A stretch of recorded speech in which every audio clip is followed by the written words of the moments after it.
हनुमान जयंती आहे आणि या खास दिवसानिमित्त आज आपण बनवणार आहोत हनुमानाला अत्यंत प्रिय असणारा प्रसाद, गहू आणि गुळाची मऊ, गोड आणि पारंपरिक लापशी। ही लापशी बनवायला अतिशय सोपी आहे आणि आपण ती अगदी पारंपरिक पद्धतीने तयार करणार आहोत। नाश्त्यासाठी असो, नैवेद्य म्हणून असो किंवा प्रसादासाठी हा पदार्थ खूपच पौष्टिक आणि तितकाच स्वादिष्ट आहे। ही एकदा खाल तर पुन्हा पुन्हा खावीशी वाटतो। आपण ही लापशी कुकरमध्ये फक्त एका शिट्टीत तयार करणार आहोत। गूळ आणि पाण्याचे योग्य प्रमाण वापरल्यास लापशीचा प्रत्येक दाणा सुटसुटीत, मऊ आणि सुंदर फुललेला तयार होतो। चला तर मग ही पारंपरिक आणि पौष्टिक गुळाची लापशी अगदी सोप्या पद्धतीने कशी बनवायची ते पाहूया। सर्वप्रथम गॅसवर एक कुकर ठेवला आहे आणि यामध्ये 1 चमचा साजूक तूप घालत आहे। मंदिरामध्ये ज्या पारंपरिक पद्धतीने लापशी बनवली जाते त्याच पद्धतीने आज आपण घरी कुकरमध्ये लापशी बनवणार आहोत। इथे मी गव्हाचा लापशी रवा घेतला आहे। हा रवा थोडा जाडसर असतो,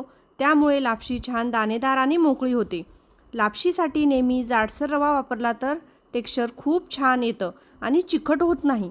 हा रवा आधी थोडासा भाजून घेतला तर त्याचा सुगंध खूप छान येतो आणि चव अजून वाढते। हा लापशी रवा मंद आचेवर सतत हलवत भाजत राहायचा आहे, रव्याला हलकासा पांढरट रंग येईपर्यंत आणि छानसा सुगंध येईपर्यंत।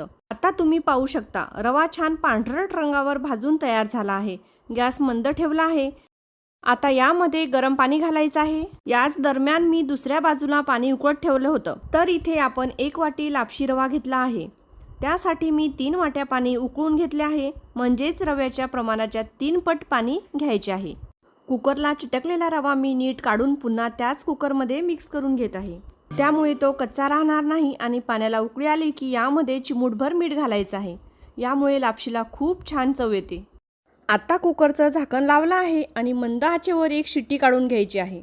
कुकरची 1 शिट्टी झाली आहे। कुकर उतरून घेऊया आणि याच गॅसवर आपण ड्रायफ्रूट तळून घेऊया। इथे मी एक छोटीशी कढई ठेवली आहे, यामध्ये 1 चमचा तूप घालत आहे। तूप गरम झालं की यामध्ये 4 काजू, 4 बदाम आणि थोडे सुक्या खोबऱ्याचे काप घेतले आहेत। हे सर्व तुपामध्ये सोनेरी रंग येईपर्यंत छान तळून घेऊयात।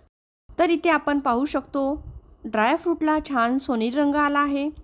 हे ड्रायफ्रूट एका दुसऱ्या भांड्यामध्ये काढून घेऊया। आता आपला कुकर थोडा थंड झालेला आहे, त्यामुळे त्याचे झाकण काढून पुन्हा कुकर गॅसवर ठेवूया। कुकर उघडल्यावर आपल्याला लगेच लक्षात येते की लापशी रवा किती छान मोकळा शिजला आहे। यामध्ये आपण 1 वाटी गूळ घालूया। ज्या वाटीने आपण लापशी रवा मोजला होता त्याच वाटीने गूळही मोजून घ्यायचा आहे। आता घातलेलं गूळ पूर्णपणे विरघळेपर्यंत सतत हलवत राहायचे आहे, म्हणजे गुळाचे खडे राहणार नाहीत आणि लापशीला एकसारखी गोड चव येईल। तर इथे मी जायफळ थोडं